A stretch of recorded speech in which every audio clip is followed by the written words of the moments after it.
So getting back into the groove of things, and let's iron out some of the glitches here, but I'm ready to present this pretty popular topic. A lot of schools ask for this topic. This topic, well, let me share my PowerPoint here. October is anti-bullying month. Oh yeah, and there's what is it? The middle of October. I think it's prevention week too for drug prevention and awareness. Oh, good deal. Good deal.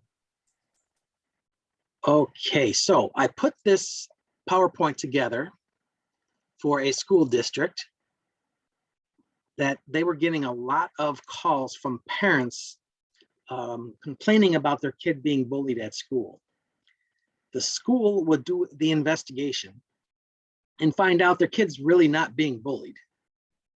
And so they were getting more and more calls, and they were getting kind of really fed up with this, so they called up CARE, CARE of Southeastern Michigan. We are that nonprofit agency. We do a lot of programs in schools and drug prevention, mental health.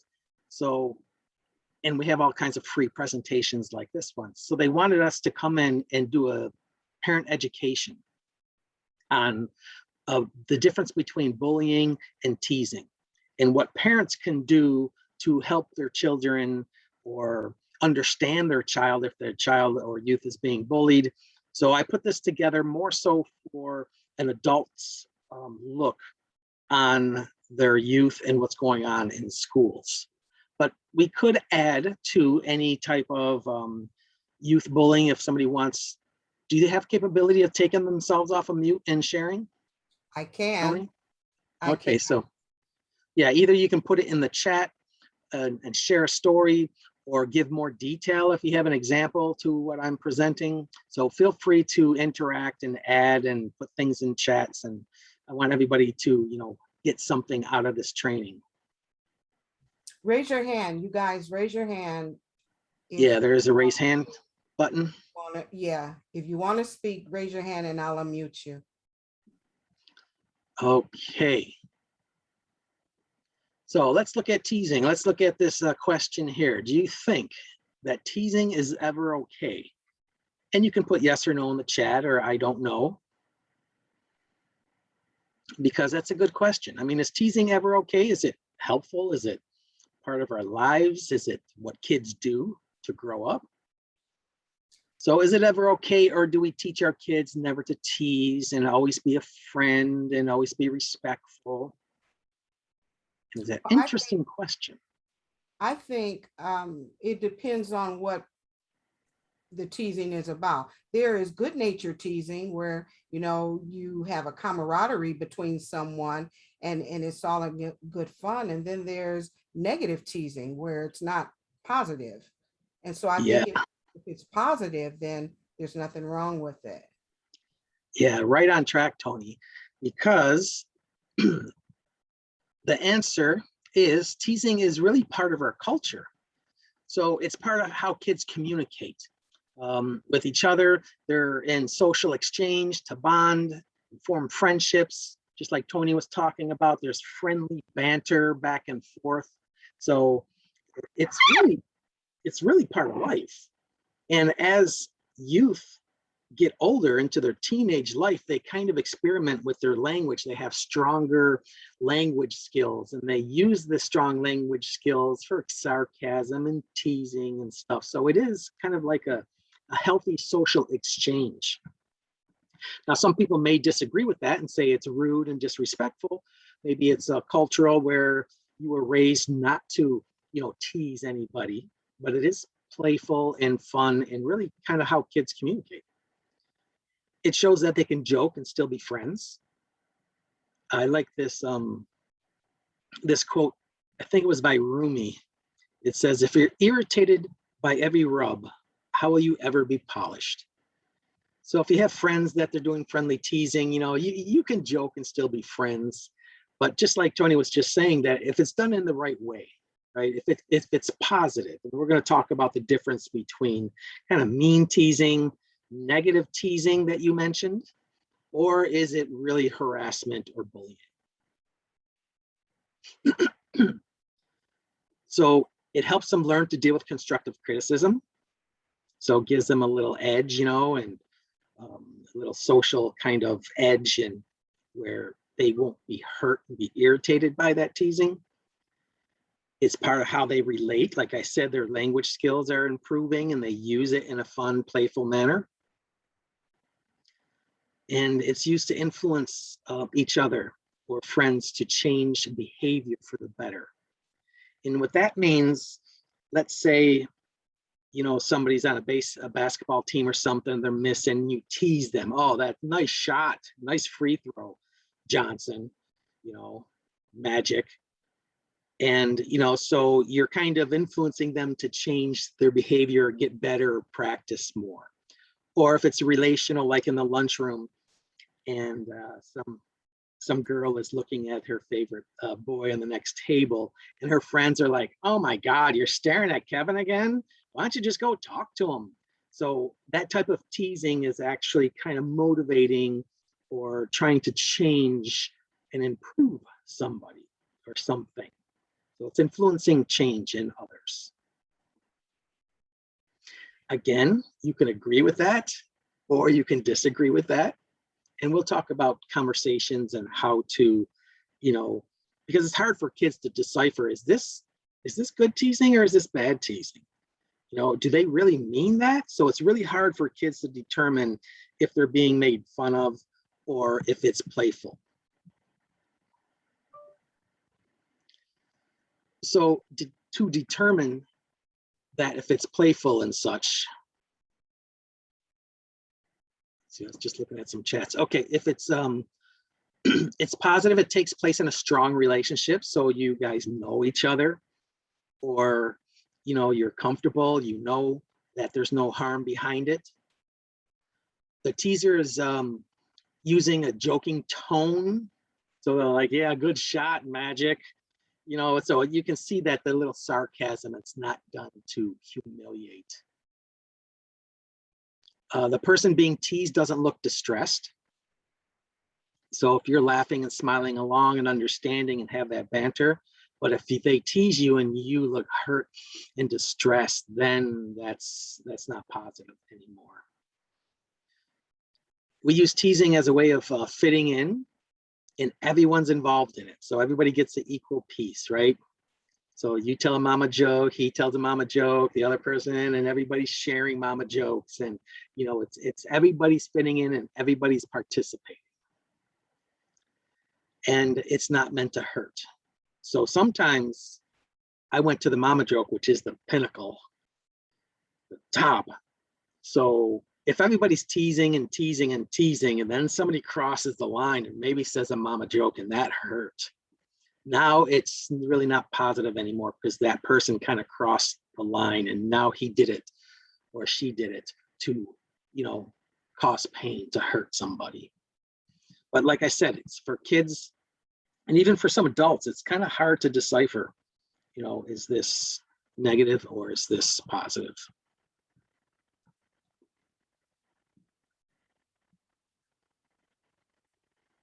So let's look at here.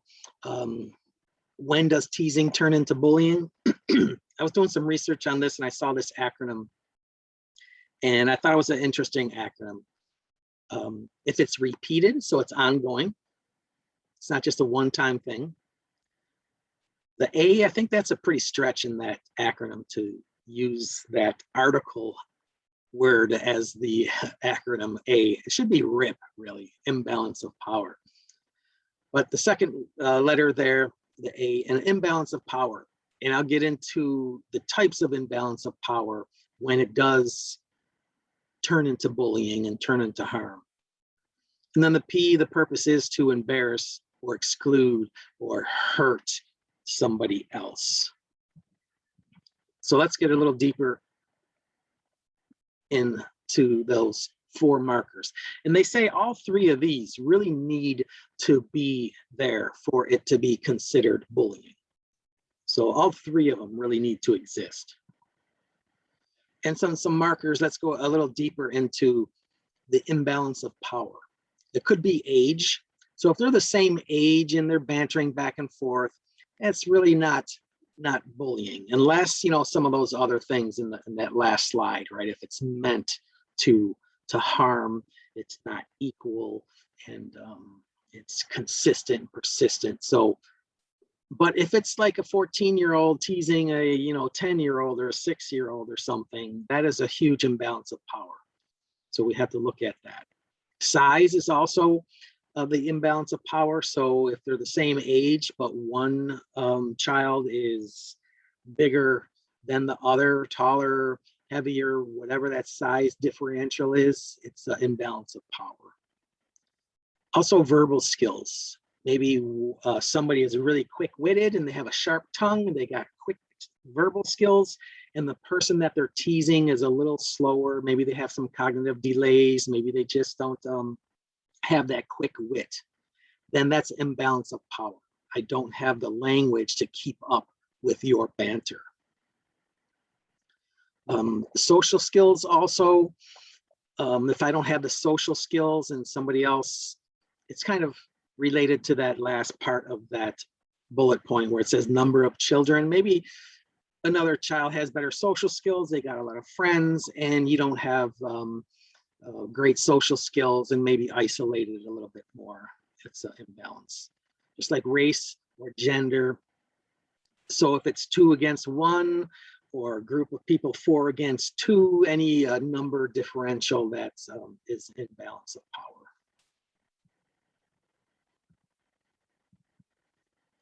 The next, intent to harm. So they're intentionally inflicting emotional or physical pain.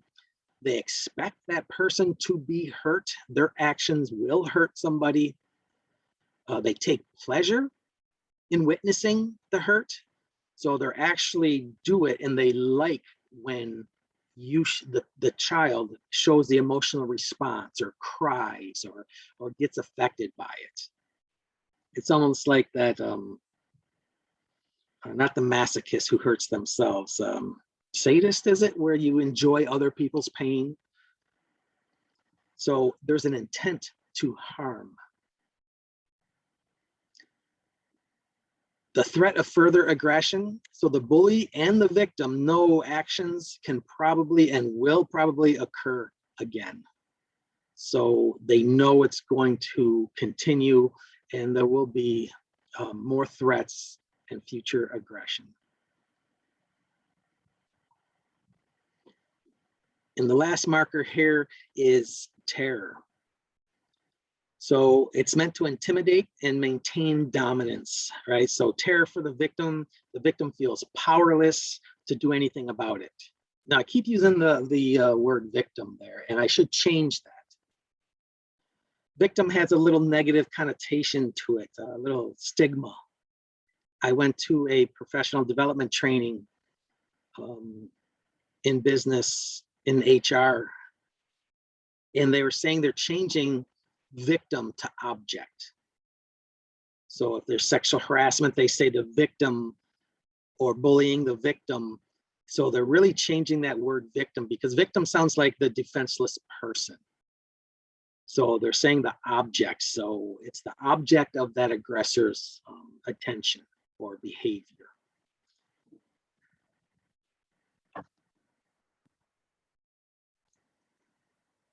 And the types of bullying that are happening, verbal, it's kind of, that's what it is, name calling and taunting and belittling and criticizing, either racist, sexist remarks. And all these are resulting in the damage of self-esteem, or the damage of feelings, or the damage of safety. So any verbal taunting and criticizing, physical, harming the body, property, even blocking their path. So if the object was walking down, and even object sounds kind of weird. It almost takes the humanity out of that person. So I don't know. I guess object is a little better than victim. But while I'm saying this, the object walking down the hallway, it just sounds like you're taking that humanity out of that person. That's weird. I digress, sorry. Okay, so the object walking down, and if the bully kind of gets in his way, corners them, doesn't let them leave the room, kind of intimidates the space. That's the physical bullying also. Relational bullying, the alienating, ignoring, isolating, excluding, shunning, gossiping about them. So the physical more happens in boys, and the relational more prevalent in girls.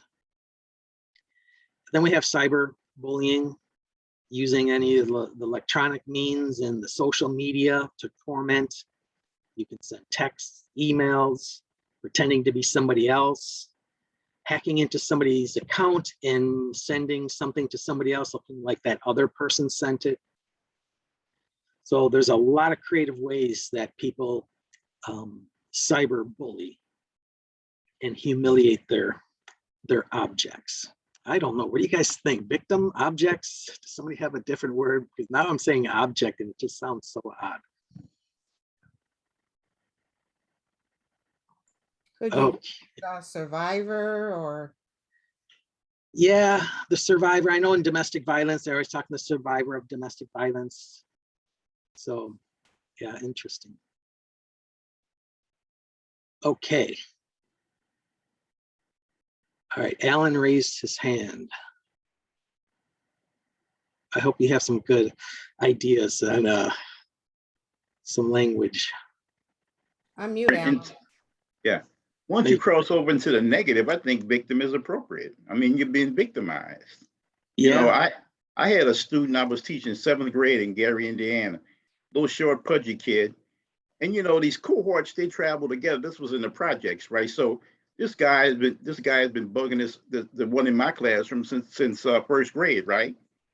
And you know, one day the kid got tired of it and brought his father's gun to school and shot the kid. Wow. Yeah. Wow. Yeah, but that's the.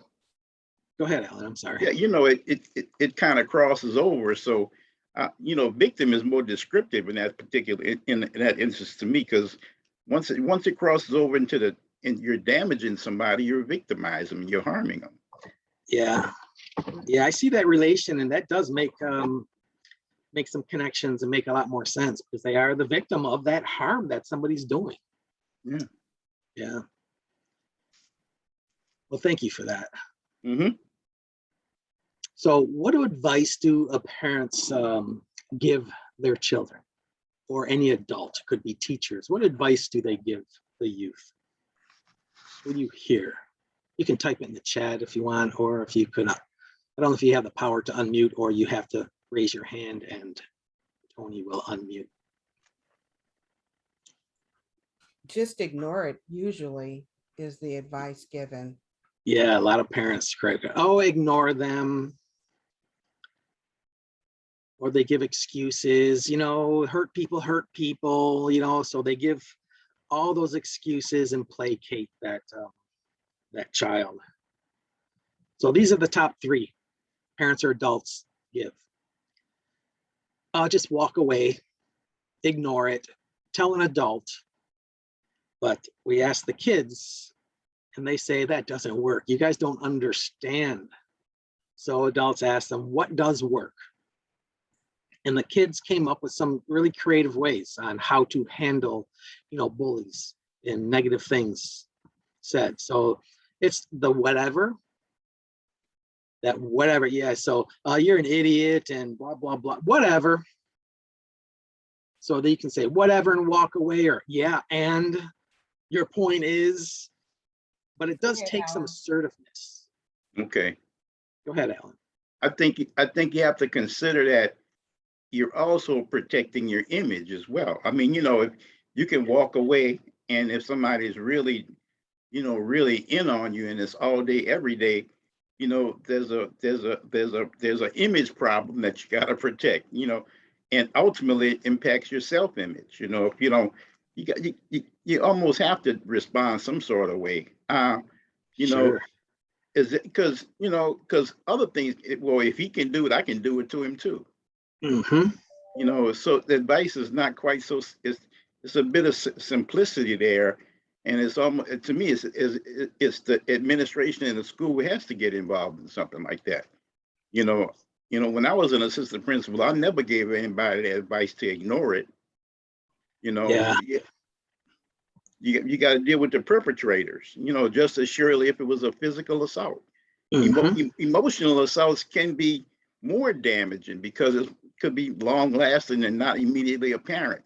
You know, broken bone, you can set that, you can see it, you know, Sure. but you know, this kid is walking away for the rest of his life with with some deficits because Yep. we gave him some bad advice. Yeah, I agree 100% on that one, Alan. Yeah, And Thomas says that some advice could be to tell them to stand up for themselves. yeah. And depending on that child, if you had a pretty strong-willed child or somebody with more assertiveness or more power, you know, they may say, yeah, I could. So that could be some good advice, although it could actually work against that child because they can't stand up for themselves. You don't understand. If I stand up for myself, then it will exacerbate. So it's really the assertiveness of that child that might not be able to do some of the advice. Just like Alan was saying, yeah, you could say walk away and ignore them. Tell an adult, yeah, but you don't understand, adult. You know, I need more than that. So, and some of these work for the assertive kids by saying the sarcasm, you know, this, oh, am I supposed to care about that? You know, is that supposed to be funny? You know, or just be a little bit more assertive and tell them to shut up. Stop it. I don't like that. But that really takes an assertiveness. Now, if there's a power differential, that ain't going to work because you can get hurt or it might exacerbate. Now, what Alan was saying, that they need to protect their dignity, their self-worth, right? I can't be a punk because somebody, you know, scuffs my Jordans or checks me into the lockers. I can't be a punk because then I'll be everybody's object or everybody's victim. Right? So they need to stand up. But a lot of kids and bullies know the low self-esteem children, or I should say their peers. They know the low self-esteem peers, the ones that they have power over, or the ones that may be lagging some skills in any of those power categories I talked about. And they will pick on the lower person on the food chain.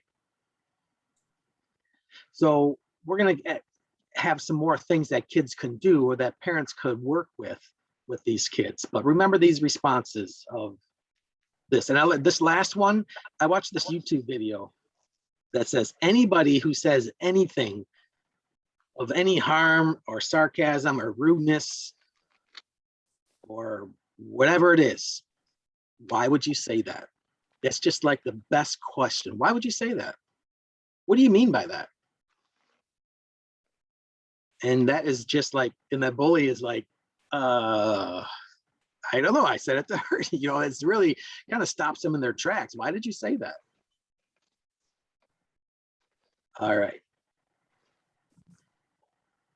I'm going to advance. Here we go. So some things that adults or parents should not do. They shouldn't minimize, rationalize, or explain the bully's behavior. Oh, don't worry, he's probably hurting. You know, bullies have low self-esteem or whatever. Don't explain away the bully's behavior and disregard or minimize what they're going through. So don't rationalize it. As a matter of fact, anybody here that bullies are low self-esteem people? That they're usually bullied at home? Is that a common understanding from past research? Well, there's more research out there. And I heard this at MISD, the intermediate school, Macomb Intermediate School District. They're finding out that more so bullies don't have low self-esteem. These bullies have high self-esteem, arrogance, right? No consequences and stuff. So they have a hierarchy. They're not the hurt people. Of course, some bullies, I don't know what the ratio is, but there's a great majority of bullies who have high self-esteem. All right, the second one, don't solve the problem for your child, empower him or her by including them. So you're not going to placate it, rationalize it, explain it away.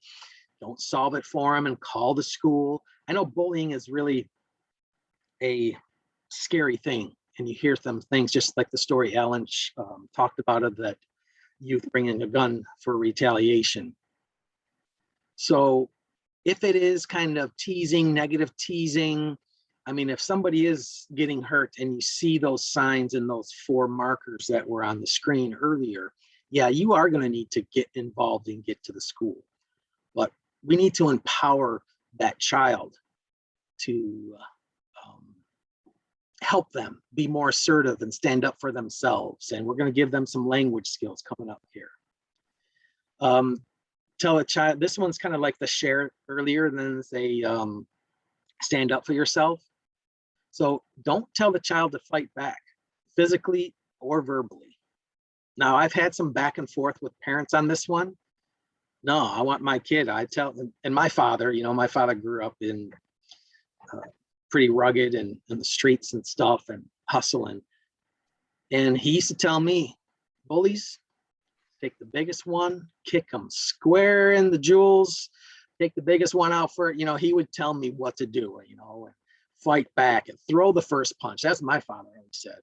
When they're taking off their jacket and they've got their arms in the back of their jacket, you lay them out. So that was my father's advice. But what are the risks of that in this present day? You're going to be what do you call it, arrested for assault. You're going to go to court. You're going to have that assault on you. So a lot of times we have to tell our children to, you know, be assertive, but look in the sports world. If the ref doesn't see the foul and the person that got fouled retaliates, and then the ref sees the retaliation, there you go, you got the penalty. So you're in the penalty box. So a lot of times fighting back does not solve the problem. It probably doesn't even, sometimes it might stop the bullying. If that bully's like, whoa, I can't mess with him anymore. Great, all right, I learned something. Now you're not the object or the victim anymore. But in schools and in the law, by fighting back, you could be exacerbating the situation, creating more problems. Now we have 2 bullies. You have the bully bullying you, and then you have you bullying them back.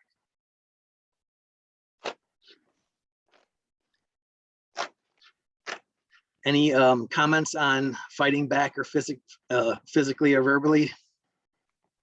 Well, Mark says bullies are insecure.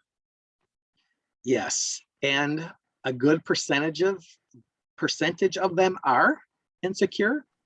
But like I said, they've done some recent research and they're finding out that bullies are very secure, high self-esteem, arrogance. So yeah, there is both. And I think, I don't know what the split ratio is, 50-50, or is it, you know, more of the hurt people are hurting people? Don't know the exact split, but it goes both ways. So don't confront the bully or the bully's parents alone. That's looking for some trouble. Don't tell your child to toughen up or stand up and be a man. For one, it can hurt more than it could motivate, depending on that child's ability to stand up for themselves. I mean, everybody's seen it on Facebook. I've heard it in schools where the parent would grab the kid that got beat up or got bullied, and they would drive around the neighborhood to find that person who bullied them, and then the parent would make them get out and kick their butt, even if the child doesn't want to. They'll drive over to the person's house, bang on the door, and have your kids come out so they can fight it out and see who's standing, the last man or last woman standing. So that is not the healthy way to deal with this. Assume that your child is not the bully. So some of these parents might believe that their child's being bullied, and they end up finding out that their child is the bully. So maybe they were being bullied, but now they're either fighting back and being a bully, or maybe they're being bullied and now they bully the next lower on the food chain, right? So they're being bullied and now they are also a bully. And that has happened in the transition of being bullied, you know, protecting your self-esteem and gaining your self-worth back and your dignity. And don't ignore the problem. because you heard the story that Alan told, and that's not an isolated story. That's happened many times. A couple of years ago, it just happened. Oh no, it wasn't bullying, it was jealousy. What school was that? Where there was a stabbing right in the classroom, and the young lady died from the stabbing in the classroom.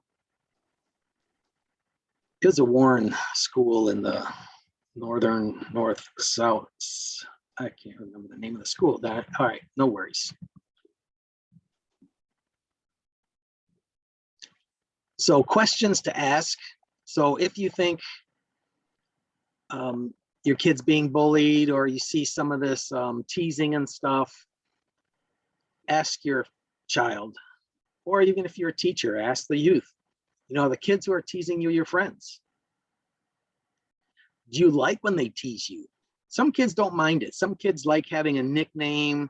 You know, it's like they're in the in crowd. They don't mind being the butt of jokes and stuff. So, you know, because they have a core of self-esteem where it's not hurting them. So do you like when they tease? Yeah, I don't mind it. You know, we all get along. Do you tease them back? If you told them to stop teasing you, would they? That's a good question. So if it is hurting you, so you don't mind being the butt of jokes, but it is now hurting you or affecting you, if you told them to stop, would they stop? And if they're friends, they would. If they're not, then, you know, they'll even tease you more. If you told them they hurt your feelings, would they stop? Or what would they do? So any no or I don't know answer to these questions may be a cause of negative teasing or bullying.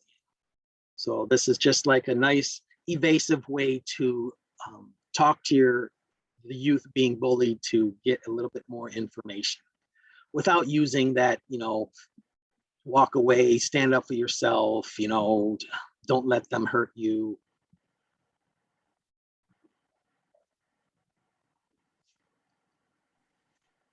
And a lot of times the youth are being discouraged throughout their childhood, really, in parenting, maybe even teachers, where there's a lot of discouraging influences in that youth's life.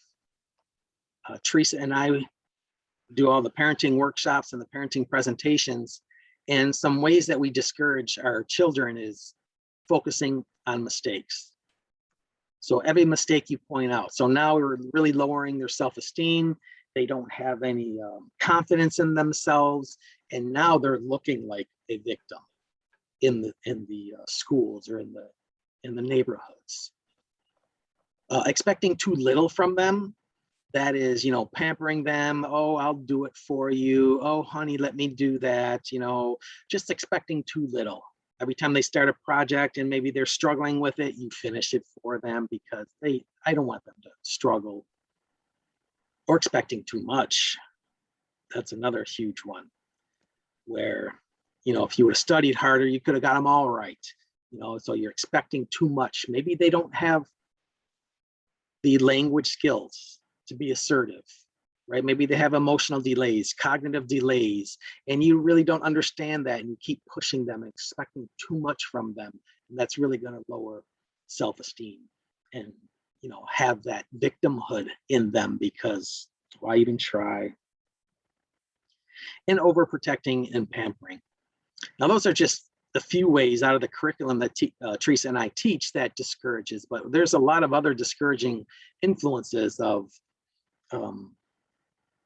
parents, you know, the way they discipline and the way they yell or disrespect their child, you know, and all these discouraging influences that that child is experiencing is taking away the tools that they'll need to deal with a challenging situation. So we need to, as parents and adults, we need to change the discouragement into encouragement. You know, we need to build on strengths. So they might have a dozen challenges or weaknesses. We just got to find one thing and build on where they are. Meet the child where he is or where she is and start influencing those strengths and identifying them. Expecting too little, we need to show confidence. We need to Instead of doing it for them, we need to let them do it themselves and encourage them instead of, oh, here, let me finish for you, or I'll do it because you can't. So we need to show confidence. Even if they fail, we need to let them know that they can do it.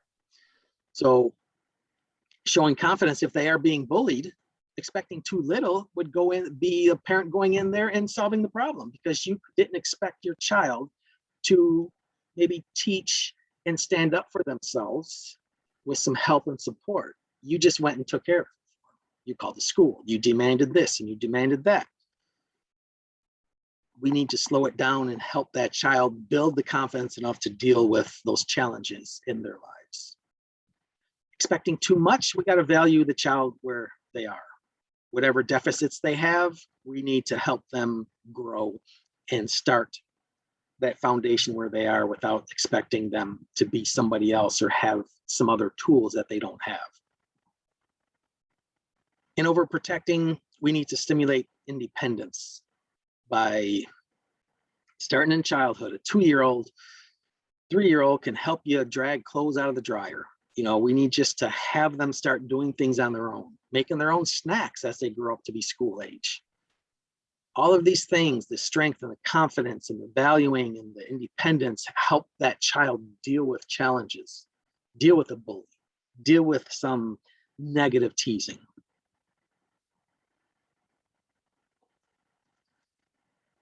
So now, to help our child understand these styles of communication and how to respond to a bully, right? We have the passive, that's the fear of upsetting someone, right? We're sacrificing our own feelings to please somebody else's feelings. And we're usually resentful and feel taken advantage of. So if I'm being bullied, I might say, stop bullying. I don't like that. With your head down, you're saying all the words stop and I don't like that, but you're doing it so passively that that bully doesn't believe you want me to stop. Or like I said, remember that bully who likes to see pain? They like you crying or being passive because it gives them power. Now, on the opposite side, being aggressive, to say, stop it, get out of my face, or I'm gonna bust you.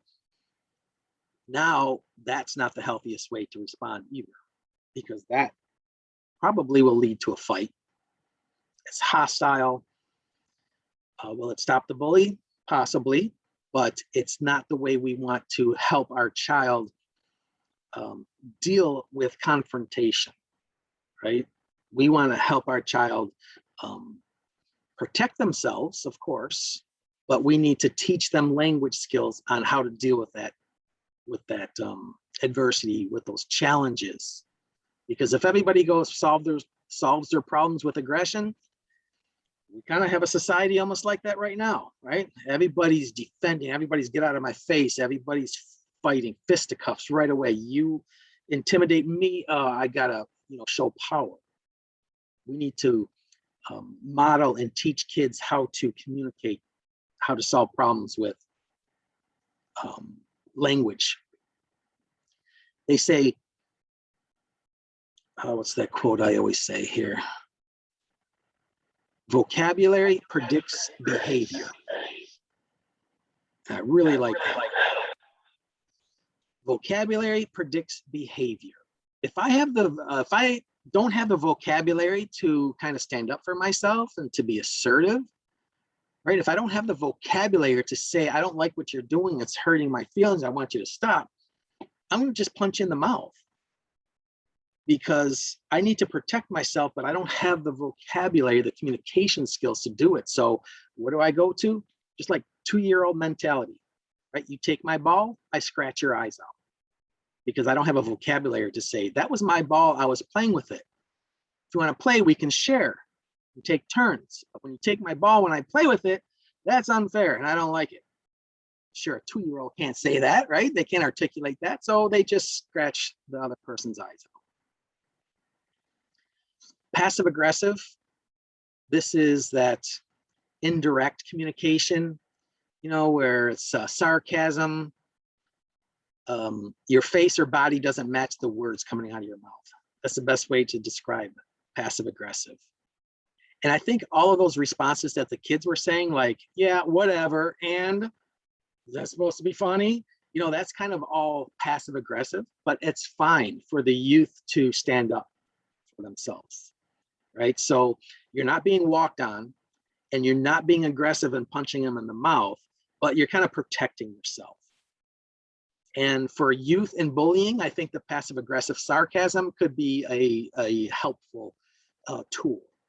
It shows them that you're not hurting me and I don't want to hurt you back, but I'm going to be sarcastic and, you know, kind of sharp if I have that wit, if I have that sharp tongue where I can come up with these cool little things. And then it's equal teasing, right? I'm being bullied. I kind of you know, verbally defend myself. But the best way is the assertiveness, being clear, honest, respectful, standing up, shoulders back, chin up, stop it. I said stop. That's disrespectful, that's hurtful. So being assertive is being clear and honest, direct, and most of all, respectful, and having that confidence behind it. And we have to teach kids how to be assertive because they either are going to be one of these three. Just please stop, or get out of my face, or that's sarcasm. And the sarcasm, the last two, I don't mind the last two, especially for bullies, the passive aggressive. I don't mind that, to teach them some quick-witted responses. We skipped this, and if we were in the same group, I would do a fist activity on how to get people to do what you want them to do.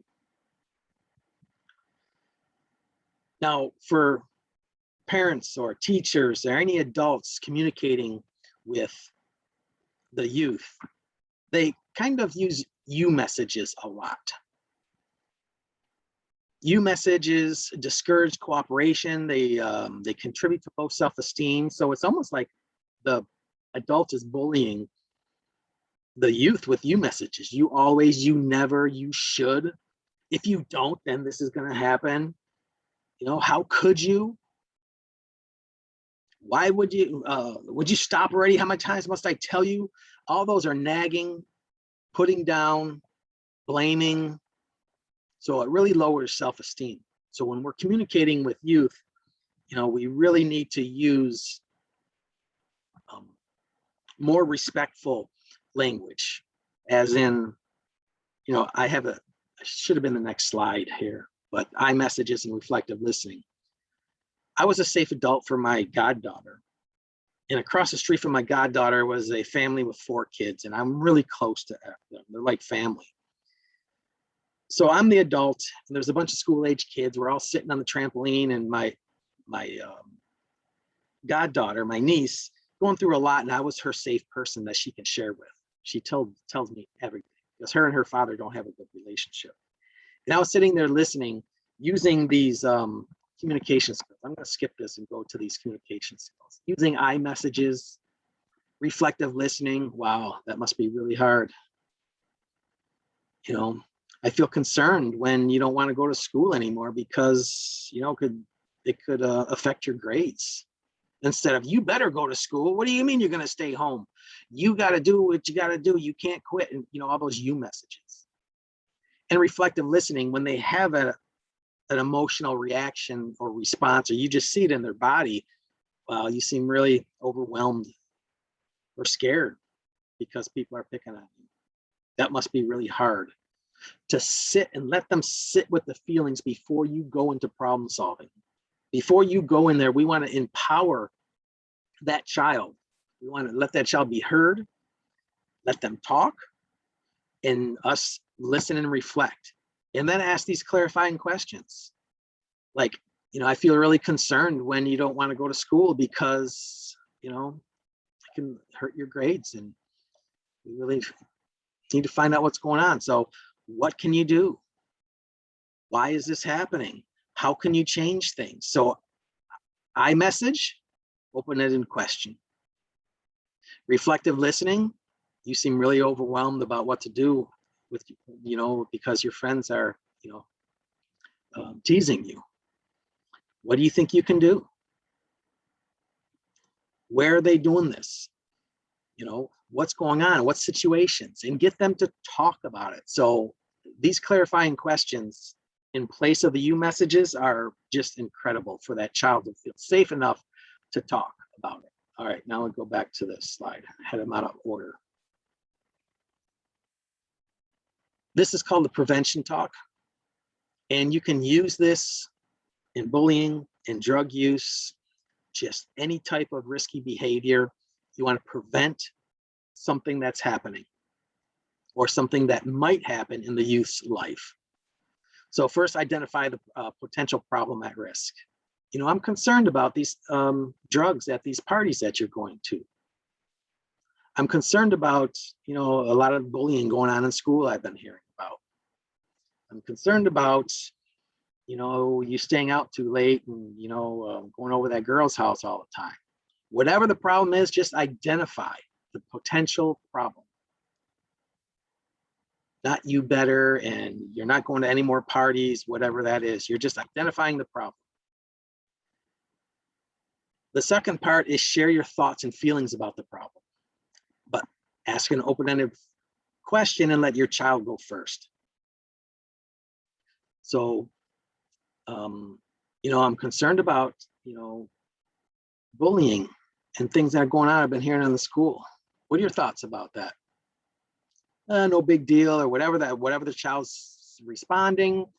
Oh, or no, I got it. I know what to do. I'm gonna bring a gun to school. I'm gonna hurt them back. Wow. So you think that when you're bullied that you should, bring a weapon and get your revenge or stand up for yourself. Wow, man, that's a lot. Let them talk. Then share your feelings. What would happen if you brought a gun to school? What would happen if you brought a weapon to school and hurt somebody with it? Let them talk it out. Don't say, what? You better not. You know what that can happen? This is the part where we just share and talk. If you say, what are your thoughts and feelings? And they share something and you say, oh my God, are you serious? That's it, conversation over. You don't get them into their world. Generate guidelines for their behavior through brainstorming. So let's find out some ways. What do you think we can do? Next time you have to go to school or go to the game or go wherever. What do you think you can do so this won't happen? Decide on logical consequences. Now, logical consequences might not be connected to the bullying presentation here, but logical consequences of fighting, of skipping school, of drug use or something. So we're going to identify. If this continues to happen, then we're going to come up with some consequences. And then follow up. So how did that situation go with your friends, teasing you in front of your other friends? Well, I talked to them, so whatever it is, you're going to follow up and see what the outcome was. There's that respectful communication one. All right. And exploring alternatives, it's pretty similar to the prevention talk. But the prevention talk is something that's going to happen in the future that you're kind of worried about and you want to prevent. So you open up the topic, you ask them ideas. What is your perception on marijuana? And they say, oh, marijuana's fine. It cures cancer. It's legal now, Ma. Everything's fine. And you're like, oh, so you think it's legal. Remember, reflect. But this one is when you have a problem and now you need to solve the problem with your child. So understand the problem. I feel concerned when you, whatever the problem is, skip school, do drugs, when you don't want to go to school because of whatever the reason of that because. And then you brainstorm ideas. What can you do? And you have a list of ideas. Every one of those ideas, you pass it through that discussion. So what would happen if you did this? All right, what would happen if you did this? And then you discuss each of those ideas. You don't knock down any idea in the brainstorming. Because if they come up with an idea and you're like, no, that ain't gonna work, they're gonna run out of ideas or not want to share any more ideas. So let the stupid ideas come, let the ridiculous ideas come, and then discuss them after they're all shared. that keeps that child engaged and not humiliated or feeling bad or stupid that they shared something that he didn't like. And then have them choose an idea, a healthy, safe idea. Now, if it's a parent-owned problem, which means that the child's not old enough, wise enough, mature enough to choose on his own, then you have to say, well, I'd be concerned if that would happen. What else? And so you keep on knocking them down in that respectful way. Well, I'm concerned that that's not going to work because, or I'm not willing to do that because. What else you have until you can both agree on an idea. And then use the idea for a time trial. So if we're talking about bullying, understand the problem. Yeah, I feel really worried when people are picking on you because that's a lot to deal with, right? So what can you do next time you go to school or have to go walk down the hallway or have to go to that area of the neighborhood? What do you think you can do? And what's the first thing they say? I don't know. And we don't let them off the hook when they say, I don't know. We say, well, let's think about it. This is a tough one, right? We're letting them save face. This is a tough one. And sometimes you can even say, well, why don't we think about it today? We'll talk tomorrow or after dinner. Because you got 10 ideas in your head to solve this problem, but you don't want to give it to them yet. We want to empower them to come up with some ideas. So every strategy is only as good as the relationship it's built on. So you need to build that rapport. If you're not related or the parent, then you need to build that safety where that child could communicate and be safe with you. And as the parent, same thing. If you don't have a relationship with your kid, this exploring alternatives will never work because they'll never feel safe enough to, give their true feelings about it. And teach your kid to be a bystander. You guys hear of the bystander effect. The bystander effect is when there's a lot of people watching, nobody gets help. Because if there's a lot of people witnessing a crime, everybody's watching, but I'm only one person. There's 100 people or dozens of people here. And everybody expected somebody else must be doing something. Somebody else will call 911. So the bystander effect is when there's a whole bunch of people witnessing something. And this came up with, I think it was in New York, there was a murder right on the steps of this apartment complex.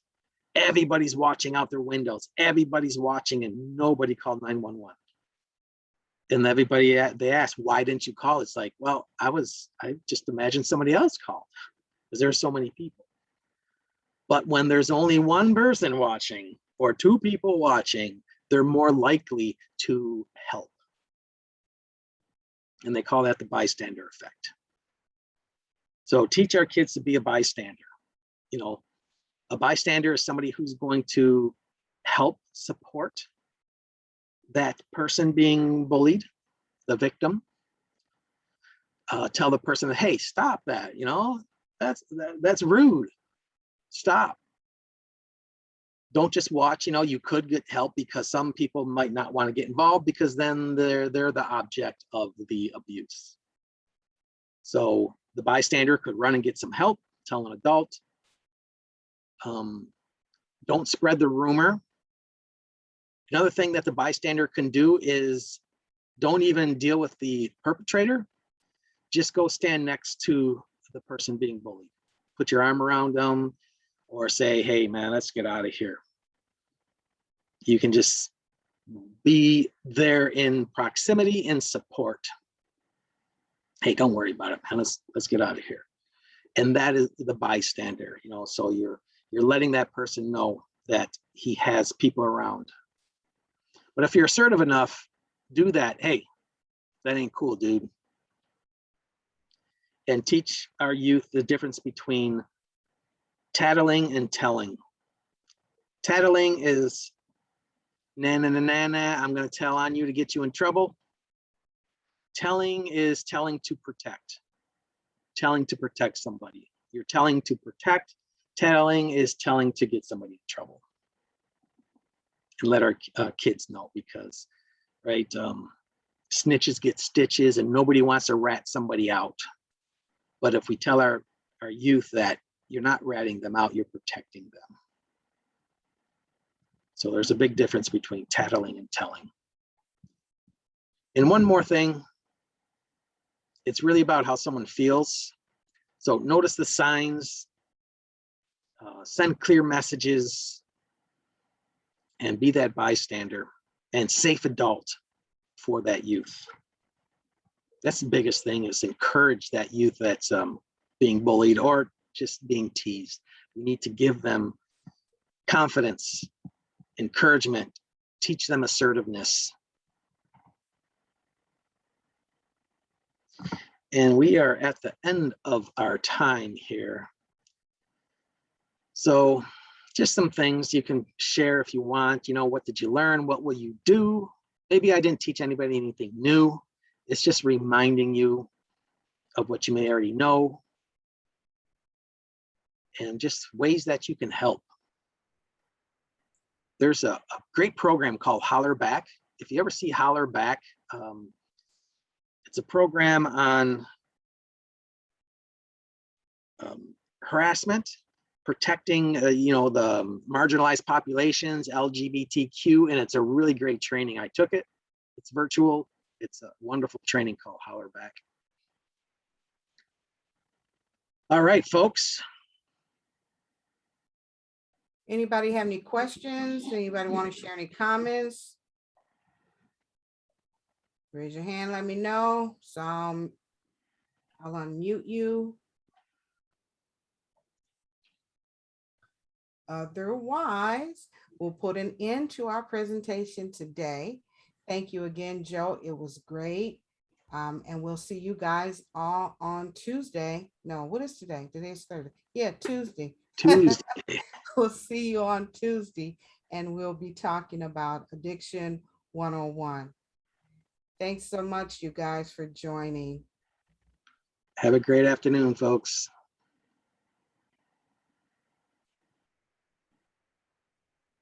Good deal, good deal. All right, all right. All right. All right. That was great, Joe. Thanks again. You are welcome. Let's see. I'm reading the chats here, see if I missed anything.